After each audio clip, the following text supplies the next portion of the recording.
برای سین بزرگ نداشتن، ولی الله رب العزت حوالی که اعلام کرده است هر کسی رو که مهلتش آمد 1 دقیقه هم پیش عقید کرده نمی شود برادر. همون لحظه که فرا رسید، همون لحظه اون ملائکه که وظیفه‌دار این امر هست اون رو اجرا می‌کنه.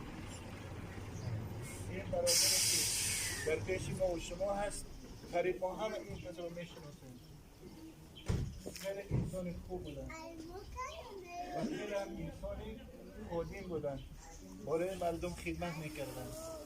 شاید از بین ما و شما کم آدم باشد که منفیت این برادر برایش نرسیده باشد، ولی اون چیزی که خدا میخواهد و اون چیزی که الله پاک امر میکند اون قابل انکار نیستند.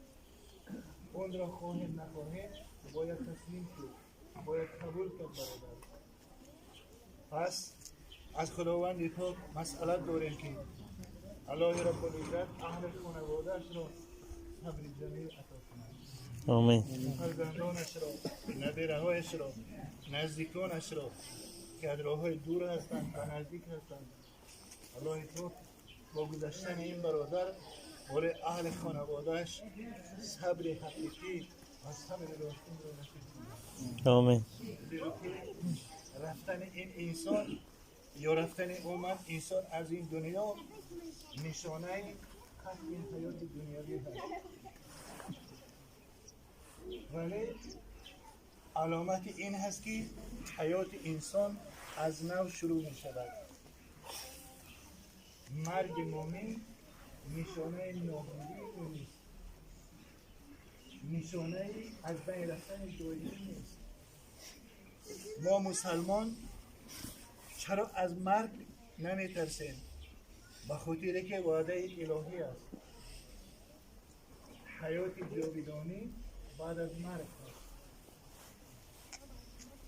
و اون چیزی که در اصل خداوند ما را برایش آفریده است اون این دنیا نمی باشد برادر. این دنیا یک وسیله هست، یک پول هست که ما را از حیات موقتی به سوی حیات جاودانی میرساند. مولانا میگویند که گویند اصل آدمی خاک است و خاکی میشود، خیلی خاکی گردد آن کسی که خاک این برزه بشود.